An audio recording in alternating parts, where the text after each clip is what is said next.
பொறியாளர் அணி சார்பில் பேச்சு போட்டியில் வெற்றி பெற்ற மாணவ மாணவிகளுக்கு பரிசுகளை தாராபுரம் நகராட்சி நகர்மன்ற தலைவர் பாப்புக்கண்ணன் வழங்கினார்.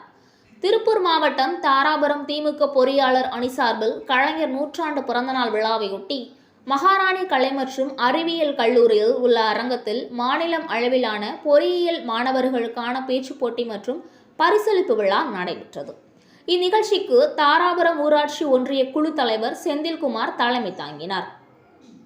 தொழில்நுட்ப கல்விக்கு தோள் கொடுத்த கலைஞர் உள்பட 6 தலைப்புகளில் பொறியியல் கல்லூரி மாணவ மாணவிகளுக்கான பேச்சு போட்டிகள் நடைபெற்றது. பேச்சு போட்டியில் முதலிடம் பிடித்த கல்லூரி மாணவி உள்பட 3 பேருக்கு தலா ரூபாய் 10,000 முதல் பரிசு தொகை, பதக்கம் மற்றும் சான்றிதழ் வழங்கி பாராட்டினார். இதேபோல் பேச்சு போட்டியில் வெற்றி பெற்ற பல்வேறு தாலுகாவை சேர்ந்த 30க்கும் மேற்பட்ட கல்லூரி மாணவ மாணவிகளுக்கு பதக்கம், ரொக்கப்பரிசு மற்றும் சான்றிதழ்கள் வழங்கப்பட்டது.